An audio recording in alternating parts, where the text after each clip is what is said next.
Здравствуйте! Вы смотрите новости, подготовленные службой информации телеканала ТУВА-24 в студии Чинчика Шпуков. Сегодня вы увидите: вековой юбилей. Газете «Тувинская правда» исполнилось 100 лет. 25 июля отмечается День сотрудника органов следствия Российской Федерации. В нашем выпуске расскажем про молодого следователя Эртене Кечила. В рамках сборов подразделений беспилотной авиации МЧС России по Сибирскому федеральному округу на территории Вавилинского затона прошли рейдовые мероприятия. Сегодня для бойцов в зону специальной военной операции отправляется очередной гуманитарный груз. В летних лагерях республики проводятся мероприятия по популяризации научной деятельности.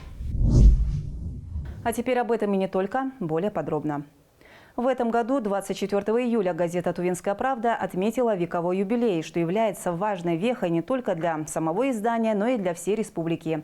За 100 лет своего существования газета стала неотъемлемой частью культурной, просветительской и информационной жизни региона. В Центре тувинской культуры прошло торжественное мероприятие, приуроченное к 100-му дню рождения печатного издания, на котором присутствовали ветераны, молодые специалисты издания, а также глава Тувы Владислав Хавалых. Немного истории. Газета «Тувинская правда» была основана в 1924 году, еще при Тувинской Народной Республике, которая только тогда начинала строить свою государственность. Первые выпуски освещали события местного и международного значения, становление советской власти, развитие экономики и культуры ТНР. С первых дней своего существования газета стала важным инструментом в распространении информации и политической пропаганды. По сей день печатное издание продолжает свою работу и остается важным источником информации для жителей Тувы. «Тувинская правда» – это легенда. Всегда хотела работать в печатном издании. Это здорово, классно, замечательная школа. И как-то работаешь, и каждый день как новый. У тебя нет дня сурка. Тебе все нравится, тебе все интересно, все классно. Люди, путешествия по Туве.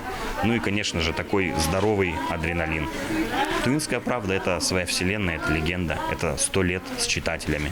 Охота поздравить всех, кто причастен как-то к «Тувинской правде», особенно ветеранов, журналистов. Их перечислять это просто невозможно. Но, конечно же, это наши читатели. Это мы для них работаем. Мы каждый день с ними, так сказать, на пульсе. Наши читатели – это наше все. Мы их любим, уважаем, почитаем. Спасибо, что вы с нами. Благодарю от всей редакции газеты «Тувинская правда». Василий Кривдик, ветеран журналистики, оставил значительный след в истории газеты, проработав в ней 16 лет. Его профессиональная деятельность в издании стала важной составляющей в развитии региональной журналистики и культуры. Он известен своим профессионализмом, объективностью и тщательным подходом к сбору информации. Статьи Василия Кривдика отличались глубиной анализа и актуальностью, что сделало его имя уважаемым среди коллег и читателей. В 1978 году, 60-летие комсомола было, я приехал командиром студенческого строительного отряда имени Ильича. И строили мы дорогу Читан-Хандагайте. Вот тогда я впервые напечатался в «Тувинской правде», писал там, поскольку я учился на факультете журналистики, то писал о механизаторах. Вот. С нами работали там из ДСУ-1. Начальником был Владимир Иванович Антипин. Вот. И заходил в «Тувинскую правду», познакомился с журналистами. А через год окончил университет в 1979 году и написал Маслову, чтобы он сделал мне вызов. Он пригласил. На протяжении 100 лет «Тувинская правда» претерпела множество изменений, отражающих исторические вехи и изменения в обществе. Во времена Великой Отечественной войны газета освещала героизм тувинцев, сражавшихся на фронте. В послевоенные годы она стала важным источником информации о восстановлении и развитии региона. Если раньше «Тувинская правда» выходила почти что каждый день, были такие времена. Вот сейчас у нас выставлены старые газеты, огромные полосы, да, размером А2, это как ватман почти получается. Сейчас, да, сейчас газета, конечно, поменьше стала выходить, и тираж, и количество выхода в неделю. Но редакция, сотрудники газеты продолжают свою работу уже на другом уровне. Сейчас они работают не только на печатную газету, они работают еще на онлайн формате нашей газеты. Есть сайт, есть социальные сети. Да, действительно, сегодня мы отмечаем замечательный праздник в республике. Это очень знаковый праздник. Сегодня 100-летний юбилей отмечает наша уважаемая газета «Тувинская правда». Она сегодня является нашим, честно говоря, через кого мы получаем самую важную, самую нужную и самую интересную информацию. Поэтому хотел бы сказать, что за эти 100 лет она пережила очень много совместно с нашей республикой, совместно с нашими жителями. И такой интересный путь она прошла.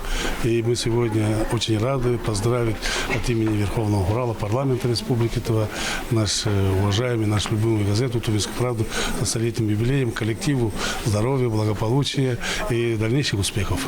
Сегодня «Тувинская правда» остается ведущим печатным изданием республики, несмотря на конкуренцию со стороны электронных СМИ. Газета активно освещает все аспекты жизни региона, от политики и экономики до культуры и спорта. Особое внимание уделяется национальным особенностям и традициям тувинского народа. Глава Тувы поздравил всех работников, ветеранов с этим праздником. Сегодня перед вами стоят непростые задачи.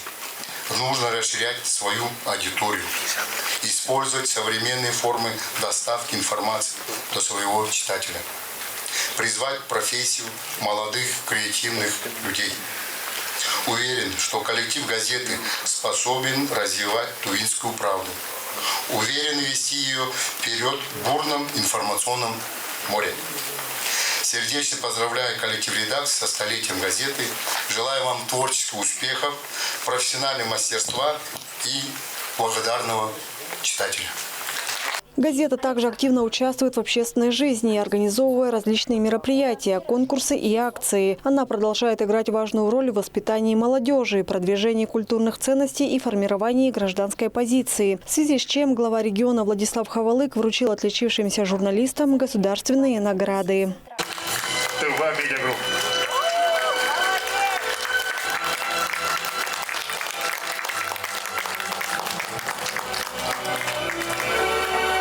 За вклад в развитие средств массовой информации и многолетнюю добросовестную работу почетное звание «Заслуженный работник Республики Тыва» присвоено Ирине Качан, корреспонденту редакции «Тувинская правда».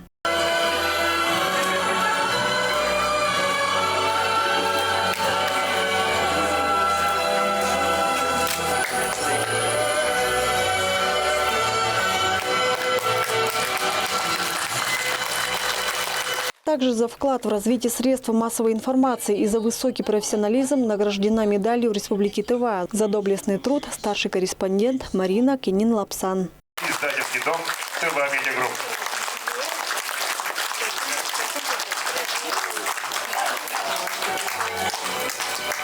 Столетний юбилей «Тувинской правды» – это важное событие для всей республики. Газета прошла долгий путь, сохранив при этом верность своим читателям. Впереди у издания новые вызовы и достижения, но одно остается неизменным – это его значимость для каждого, кто ценит правдивую и актуальную информацию. Инна Клаян, Владимир Сюртук, Ангыр Кюжугет, телеканал Тува-24. Тыва Полиграф является ровесником газеты «Тувинская правда». Свой вековой юбилей печатники отметили также в Центре тувинской культуры и ремесел, но с разницей в один день. Тему продолжит Эрес Мангуш. По словам гендиректора ТВ «Полиграф» Анны Хартек, с образованием Тувинской Народной Республики для укрепления государственной самостоятельности, новой власти, становления и развития экономики, просвещения и образования, модернизации всех сторон общественной жизни встала острая необходимость в создании собственной печати и типографии. В Туву из Москвы была отправлена группа из 3 человек для выпуска первого печатного издания в Туве. 24 июля 1924 года была напечатана первая газета «Красный пахарь». Не Тувинская правда? Нет, она называлась сначала «Красный пахарь». А потом уже правительство ТНР, чтобы для укрепления власти, решили тоже свою газету выпускать. Обратились в правительство России, чтобы их тоже помогли с оборудованием, со шрифтами. И пока этот вопрос решался, попросили редакцию газеты «Красный пахарь» помочь им выпустить газету. Так как шрифт был русский, все это было сложно, тувинской письменности не было. Решили напечатать газету «Шин» на монгольском языке. Поэтому газета «Шин» выходила на монгольском языке. Даже уже потом, когда перешли на латиницу, также ведь тогда только стала газета выходить, это в 1931 году, «Шин» на тувинском языке. Две отдельные маленькие типографии, газета «Красный пахарь», впоследствии переименованной в «Тувинскую правду», и газета «Шин» объединились, и в том же году появилась тувинская типография. Стоит отметить, что ТВ «Полиграф» был первым в Туве предприятием социалистического труда. Участвовали в стахановском движении, перевыполняя план по выпуску газет. Имели даже свою собственную футбольную команду, которая в свое время в Туве была у всех на слуху.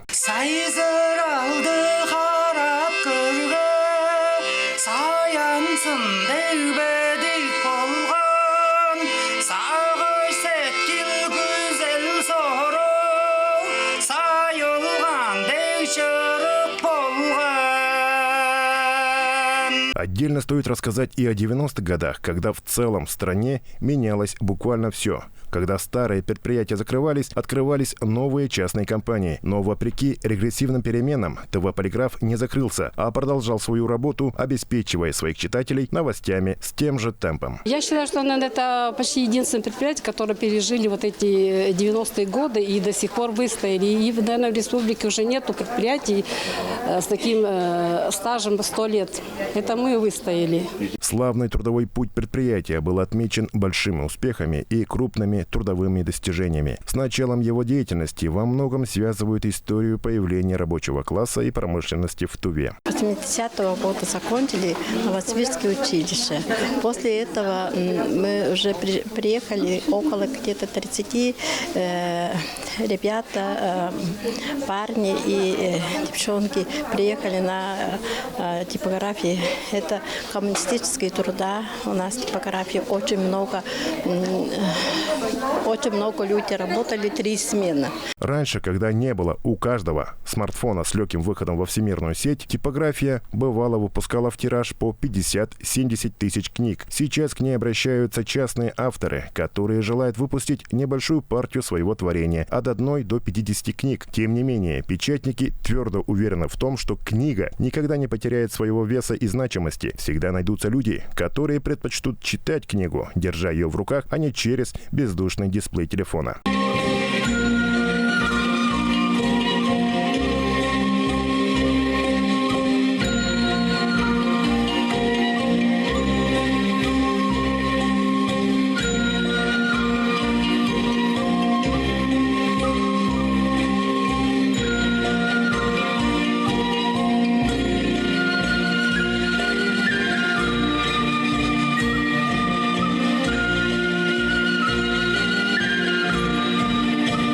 Как отметил первый русский ученый-естествоиспытатель Михаил Ломоносов, народ, не знающий своего прошлого, не имеет будущего. Поэтому о переменах после появления первой типографии в Туве нам рассказал кандидат исторических наук. Одна из социальных сфер значимое предприятие – это типография. Но потом совпало как раз с политикой Тувинского народной республики, это вот ликвидация безграмотности, с тем, чтобы, народ, учил, стали. Это дал большой шаг в просвещении нашего, тувинского народа. То есть, получается, мы от кочевнического образа жизни сразу, по тем временам называется социализм, да, социалистический строй. И а там должны все грамотно, это,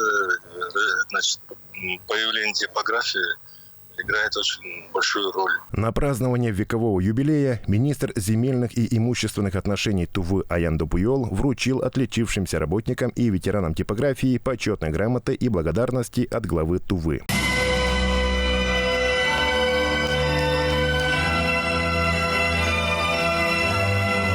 Республики Тува Владислав Товарищ-Таевич Ховалы. Поздравляю с юбилеем ветеранов, работников предприятий. Желаю им здоровья, счастья, творческих успехов. Республиканская типография сегодня в рабочем строю и с присущим этому старейшему производственному предприятию Тувы оптимизмом смотрит в будущее. Эрец Мангуш, Буян Мангуш, Мирана Иргит, телеканал Тува-24. И еще об одной праздничной дате. Когда речь заходит о следователях, многие представляют себе людей с обостренным чувством справедливости, детектива в черных плащах, с лупой в руках. Однако работа следователя гораздо сложнее и требует не только аналитического ума, но и особых личных качеств. 25 июля отмечается День сотрудников органов следствия Российской Федерации. В связи с этим наша коллега пообщалась с молодым специалистом Следственного управления Эртене Кечилом, который за короткий период времени добился в работе хороших результатов. Подробности смотрите далее. Эртене Кечил начал свою карьеру в правоохранительных органах сразу после окончания юридического факультета. Он выбрал профессию служить Родине и защищать права граждан. В первый же год работы молодой следователь столкнулся со множеством сложных дел, каждая из которых укрепляла его уверенность в правильности выбранного пути. За год работы он расследовал более 20 уголовных дел. Я не могу сейчас сказать, что такое-то дело громкое, такое-то не громкое. Все, то есть дела, которые находятся в твоем производстве, ты должен одинаково, ответственно относиться и ко всем делам, которые находятся в твоем производстве. Могу отметить, что мною в начале службы было окончено уголовное дело по обвинению обвиняемого по части 2 статьи 105, это особо тяжкое преступление. Окончено это уголовное дело в 2-месячный срок. И по нему вышел приговор. По-моему, человеку дали 17 лет лишения свободы. Рабочий день следователя начинается рано утром. Эртене, как и многие его коллеги, приходит на работу раньше официального времени, чтобы подготовиться к новому дню. Каждое утро начинается совещание с коллегами, обсуждение текущих дел и планирование дальнейших действий. Работа следователя включает в себя сбор доказательств, допросы свидетелей и подозреваемых, а также составление отчетов и процессуальных документов. Есть дежурство, как и везде. Дежурство принимается по утрам, передается утром следующего дня. То есть сутки дежуришь. Если за дежурные сутки поступает сообщение о преступлениях подследственных именно следователям Следственного комитета, то мы осуществляем выезд совместно с следственно-оперативной группой. Осматриваем и устанавливаем обстоятельства. А так, если ты не дежурный, то рабочий день начинается с того, что ты планируешь следственные действия, которые ты должен сегодня провести по материалам проверок, по уголовным делам, которые находятся в твоем производстве. Так вот. И по поручению руководителя тоже выполняются отдельные следственные действия, оказывается помощь другим следователям, которых по уголовным делам необходимо выполнить большой объем следственных действий. В таких случаях создается следственно-оперативная группа. Эртене Кечил считает, что одно из важнейших качеств следователя – умение находить общий язык с людьми. В своей работе он часто сталкивается с потерпевшими и их родственниками, которым нужна не только юридическая помощь, но и психологическая. Работа с людьми – это всегда трудно. Нужно находить подход к каждому. Люди бывают разные. Это, можно сказать, трудно. Нравится то, что ты устанавливаешь истину. По результатам твоей работы восстанавливается социальная справедливость. Несмотря на нагрузку в работе, Эртене старается участвовать в общественной и спортивной жизни Следственного управления. Это различные соревнования, забеги, турниры не только на территории Тувы, но и за ее пределами. Кроме того, стоит отметить, что семья следователя играет важную роль в поддержке его профессиональной деятельности, ведь именно она является источником моральной поддержки и вдохновения для следователя. Родители отнеслись с пониманием, с поддержкой, то есть они полностью одобрили выбранную мной профессию. Так они всегда оказывают поддержку мне, чтобы я сосредоточился максимально на работе. Они могут где-то какие-нибудь семейные моменты, которые я по работе не могу решить, они с радостью это могут решить за меня. Точно так же и жена, она тоже меня полностью одобряет выбранной мной стези, поддерживает.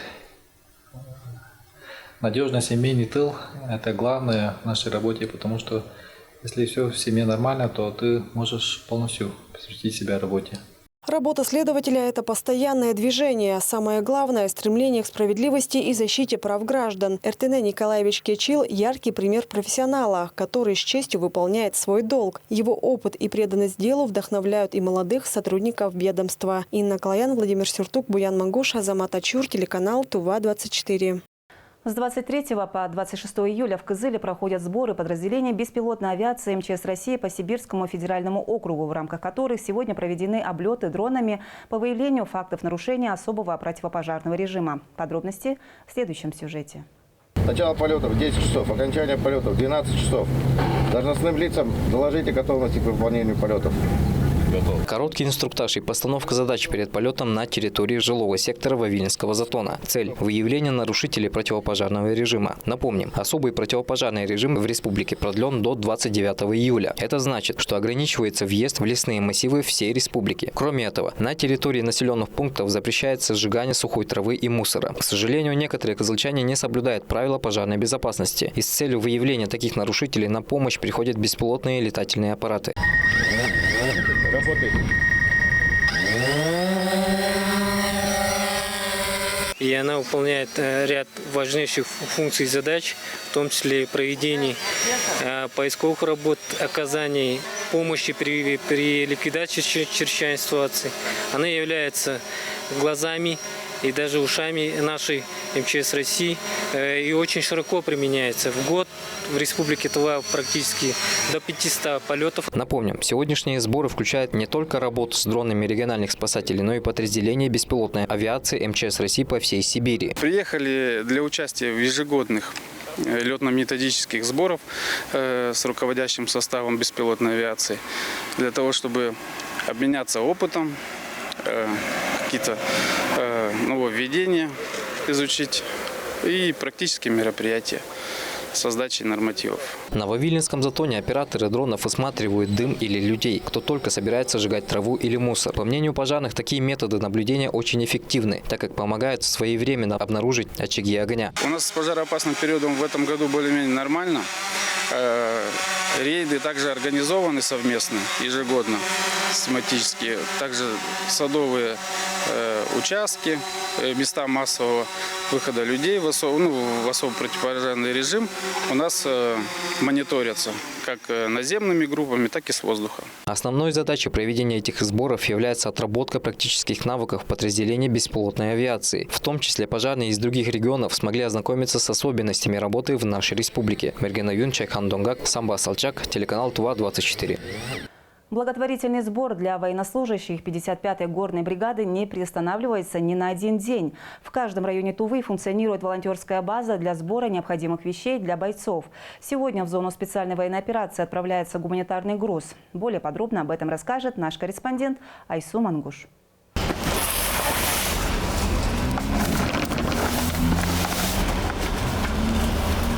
Штаб активистов Народного фронта заполнен ящиками и мешками, на которых бережно написаны слова поддержки для каждого военнослужащего. Сегодня эти посылки отправятся в зону специальной военной операции. В них находятся медикаменты первой необходимости, продукты питания, а также техника, на которую были отправлены заявки от бойцов. Сегодня в очередной раз отправляем гуманитарный груз совместно с Народным фронтом, правительством республики по согласованию с председателем Верховного Хурала парламента Республики Тыва. Данный рейс тоже очень ответственный. У нас 2 автомашины будут и несколько мотоциклов и квадроцикл 1.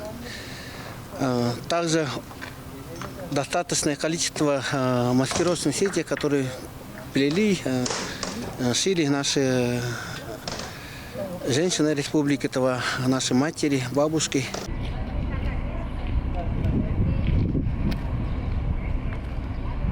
Для выполнения задач бойцами необходим транспорт высокой проходимости и маневренности. Так, военнослужащим 55-й горной бригады будут отправлены мощный квадроцикл высокой проходимости и 2 новых мотоцикла. Региональный фонд содействия обеспечивает фуры, которые доставляют груз горюче-смазочным материалом туда и обратно. По поручению главы Республики Тыва Владислава Тавштаевича Ховалыга сегодня отправляется очередной гуманитарный груз нашим бойцам, которые участвуют в зоне спецоперации, а также мирным жителям подшефного района города Свердловска, Луганской Народной Республики в рамках проекта «Народный фронт. Все для победы». На нужды защитников Родины помимо двухколесного транспорта сегодня уедут 2 автомашины. Одна из них марки УАЗ «Патриот» 2008 года выпуска, а передает ее нашим бойцам Енисейское управление Роскомнадзора. Енисейское управление Роскомнадзора в лице своего территориального отдела в городе Кызыл передает Народному фронту для передачи в зону СВО легковой автомобиль УАЗ «Патриот». Данный автомобиль эксплуатировался управлением очень бережно. Он проходил своевременно все необходимые технические осмотры, техническое обслуживание, прошел необходимый ремонт. Поэтому автомобиль мы передаем в хорошем техническом состоянии. Тува всегда принимает активное участие в отправке гуманитарной помощи для военнослужащих на территорию специальной военной операции. Гуманитарный груз будет в пути ориентировочно от 5 до 7 дней. Айсу Мангуш, Буян Мангуш, Ангар Кюжгет, телеканал Тува-24. Глава Тувы Владислав Ховалык подписал указ о назначении министром образования Елены Самбала. Новый руководитель сферы образования заменит на этом посту Елену Хардикову. Перед новым министром глава региона ставит в качестве приоритетной задачу повышения качества образования. Кроме того, необходимо держать на особом контроле вопросы строительства и капитального ремонта школ, а также подготовку образовательных учреждений к новому учебному году. Елена Ирзоловна Самбала имеет специальность учителя математики, физики и в старших классах. Прошла переподготовку по дисциплине менеджмент в образовании. В сфере образования трудится с 1992 года. Более 10 лет преподавала математику в средней школе номер 2 города Кызыла. С 2003 по 2009 годы работала в Тувинском институте переподготовки и повышения квалификации. С 2009 по 2017 годы занимала руководящие посты в службе по контролю и надзору в сфере образования, которая в дальнейшем находилась в составе Министерства образования как управление по контролю и надзору в сфере образования. А позже была реорганизована в службу по лицензированию и надзору отдельных видов деятельности. Позже Елена Самбала работала заместителем директора агентства по делам семьи и детей Республики Тува. И в продолжение темы образования. В 6 школах республики в этом году будет сделан капитальный ремонт по федеральной программе «Модернизация школьных систем образования» национального проекта образования, инициированного президентом страны Владимиром Путиным, в рамках которого республика получила 360 миллионов рублей. Среди образовательных учреждений в текущем году в столице республики обновляются здания школы номер 4 и интерната для детей с нарушением слуха. Также работы ведутся в Эндергее, Теле и Эрзине. Программа капремонта, по мнению главы Тувы Владислава Ховалыга, позволяет основательно обновить образовательную инфраструктуру. Руководство Министерства образования и муниципальных администраций несут прямую ответственность за должное сопровождение и контроль этих работ. В случае проблем на площадках призывают подрядчиков оперативно сообщать об этом. Совместно преодолеем их быстрее и избежим даже рисков простоя.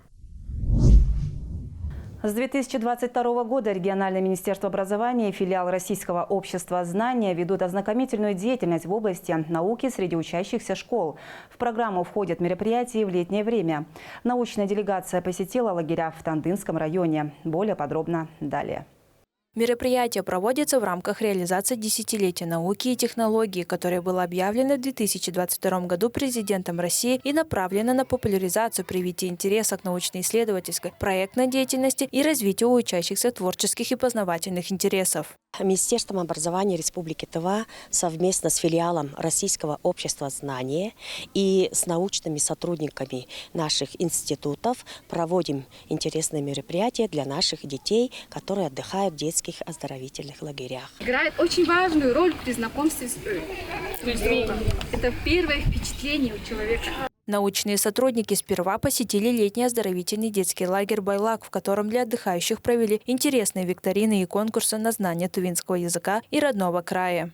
Мы приехали сегодня с научными сотрудниками Тувинского института гуманитарных и социально-прикладных исследований, Института развития национальной школы, Тувинского научно-исследовательского института сельского хозяйства. Российское общество знания формирует интеллектуальный контент в регионах, осуществляет организацию и проведение бесплатных лекций среди школьников, а также разнообразные мероприятия в сфере воспитания, социальной поддержки и социальной защиты обучающихся и воспитанников образовательных учреждений. Мне запомнилось то, что как появились слова приветствия Мне запомнилось, как рассказали нам о манере общения, как нужно вести себя в обществе.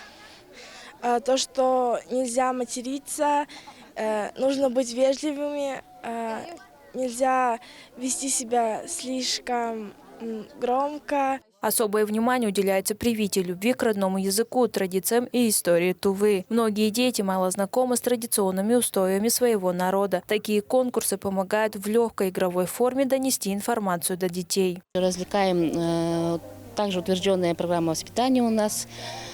План сетка, каждый день по 3 мероприятия. С утра это спортивные, после обеда либо психологические тренинги, либо какие-то викторины, ну и вечером общелагерные мероприятия. Во втором сезоне «Металлурга» отдыхают 84 человека. В основном это дети из Чедыхольского района. Ребята поделились своими ожиданиями от организованных мероприятий. Мне самому интересно тоже. Интересно, что они какие сюрпризы подготовили, какие мероприятия, о чем будут говорить. Мне очень нравится то, что к нам приехали лекторы со своими интересными играми и проводят для нас такие мероприятия, игры и лекции тувинской тематики. Команда научных сотрудников свою рабочую просветительскую поездку завершила в детском лагере «Орленок». Конкурсы и игры несут не только информационно-ознакомительный характер, но и, как и любая командная игра, помогает сплотиться игрокам и ближе познакомиться друг с другом. А что тебе нравится делать больше всего в лагере? В лагере играть в волейбол. Еда здесь вообще отличная, вообще много кушаю. Я провела развивающую игру для детей, которая называется «Угадайка», по продуктивности. Дети определяли, какую пользу животные приносят именно человеку. Воспитание патриотизма, укрепление межнационального единства, получение знаний об истории и поддержка педагогов являются приоритетными задачами данного комплекса мероприятий. Айсу Мангуш, Инна Клаян, Буян Мангуш, Азамат Ачур, телеканал Тува-24. Это была вся информация к данному часу. В студии была Чинчик Ашпукол. До скорых встреч.